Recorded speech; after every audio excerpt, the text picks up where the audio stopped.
আজকে ইম্পর্টেন্ট একটা কাজ করতেই ভুলে গেছি। মনে পড়তেছে যে আমি এখানে ইন্টারভিউ নিতে এসেছি, আর এটা প্লেসটা অনেকটা সুন্দর।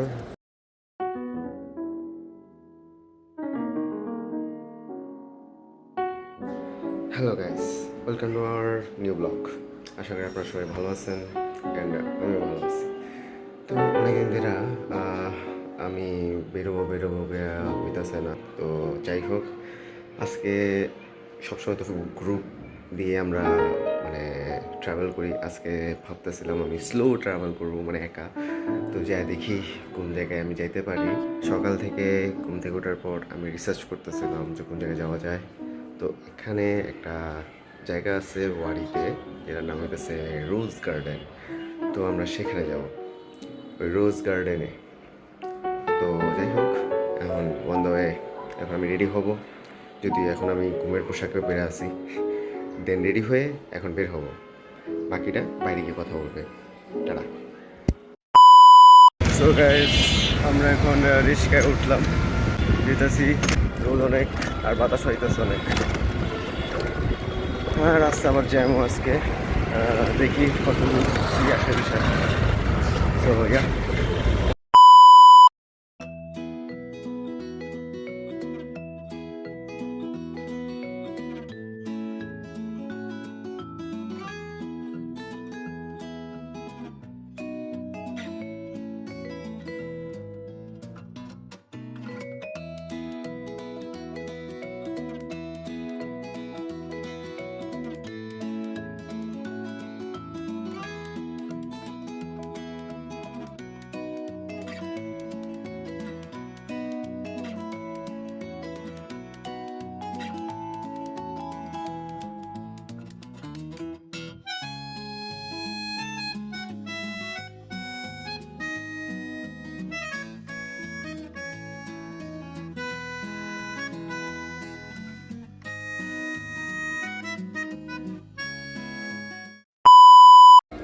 অবশেষে 30 টাকা খরচ করে এটার ভিতরে ঢুকতে পারলাম।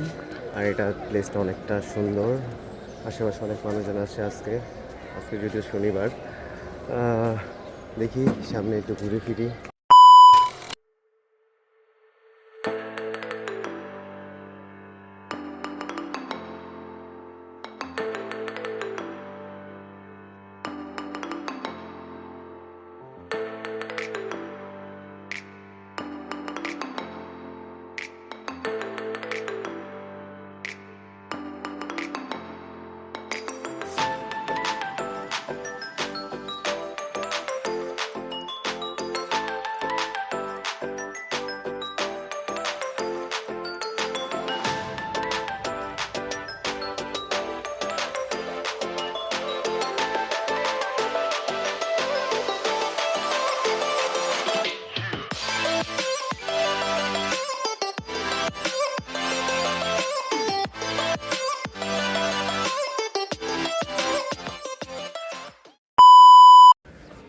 সো গাইজ, আমরা ভিতরে তো আইসা পড়লাম, কিন্তু অনেক মানুষ আমাকে হাতে ডিম্বেল আর ফোন দেখা মনে পড়তেছে যে আমি এখানে ইন্টারভিউ নিতে আসছি। একজনে আমার ডাইরেক্ট বলে ফেলাইছে ইন্টারভিউ নিবেন। আমি না ভাই, আমি সোলো ট্রাভেল করতে আসছি। আর এটা এমন যে না, প্লেসটা এত খারাপ। আর প্লেসটা অনেকটা সুন্দর, অনেকটা কি অনেক সুন্দর। কারণ বাসা যেরকম প্যালেসের মতো, যেহেতু অবশ্য সুন্দরই হওয়ার কথা। তো ইয়া, দেখি।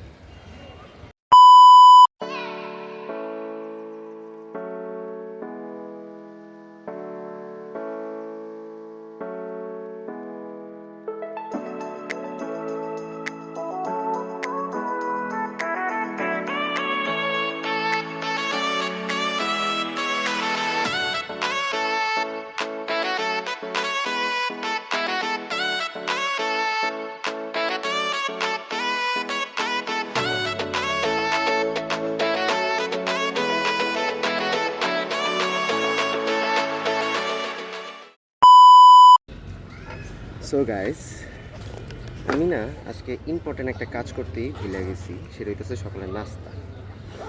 পরে এখানে একটা সুন্দর একটা জায়গা আছে সাইডে, একটু দেখাই। ওই সাইডে ওখানে কিছু দোকান আছে, তো ওখান থেকে আমি একটা ভাইয়াকে ডাক দেওয়া বলছি যে ভাইয়া কি কিছু কিনা যাবো, আপনি একটু কষ্ট দিলাম। পরে চিপস নিলাম একটা, পানির বোতল নিলাম একটা, একটা ঠান্ডা নিছি। তো আগে একটু পানি খায় নি, কারণ সকালতে আমি কিচ্ছুই খাইনি। আমার অফারও করছিল যে কেক খাওয়ার কথা, কিন্তু বুঝতে হইব আমাদের ব্লগের বাজেট অনেক বেশি।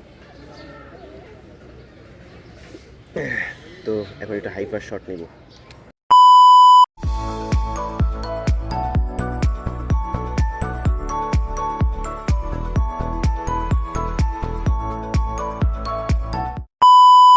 সো গাইস, আমাদের খাওয়া শেষ আপাতত। তো এখন খাওয়া যেহেতু শেষ, এখন ভাবতেছি একটু বসি, রিল্যাক্স করি, কারণ অনেকক্ষণ ধরে শ্যুট নিয়েছি।